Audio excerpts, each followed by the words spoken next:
Шал мен дәу. Баяғыда Баяшал деген бір шал болыпты. Балық аулап, үйінің жанынан бақ өсіріп күн көреді екен. Бірақ әбден қартайып, қуаты қайтқаны сондай, тіпті түлкікеш түлкінің өзі оны ылғи жәбірлеп жүреді. Шал балық ауласа, түлкі келіп жартысын алып кететін болыпты. Бірде шалдың үйіне бір алып дәу келіпті. «Сен кімсің?» деп сұрайды шал одан. «Мен алып дәумін, күш сынасар біреу табылар ма екен деп ел кезіп жүрмін. Шал, кел екеуміз күресейік. Егер сен жықсаң, саған қой басындай күміс, ат басындай алтын берейін» дейді. «Күресіп қайтеміз» дейді шал оған. «Одан да мына менің бағымдағы қураған ағаштардың бәрін жұлып алайық. Кім көп жұлса, сол жеңген болсын» дейді. Қуанып кеткен дәу шалдың бағындағы барлық қураған ағаштарды жұлып алып жинап қояды.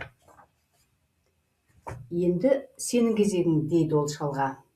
Шал жайқалып өсіп тұрған үлкен бір ағаштың жанына келіп, оның қабығын сипап көре бастайды. «Не істемекші болып тұрсың?» деп сұрайды таңданған дәу. «Мына ағаштың тамыры қаншалықты тереңде екенін білейін деп тұрғаным ғой» дейді шал. «Байқаймысың, жердің 7 қабатына тереңдеген екен, ал тамырының айналасында тіршілік еткен аң мен жәндік қаншама. Егер бұл ағашты жұлып алсам, барлығын мазалауға тура келеді. Ал егер бұл ағаш құласа, ұшы күн мен айды көлеңкелеп тастайды да мәңгілік қара түнек басталады». «Иә шал» дейді дәу, «менен күшті екенің көрініп тұр. Жүр үйіңе барайық, мына алтын мен күмісті үйіңе апарып тастайын». Олар үйге келгенде шал кемпіріне қарап, «Кемпір, қазан көтер, ет асайық» дейді. «Үйде асатындай ет жоқ қой» деп таңданады кемпір.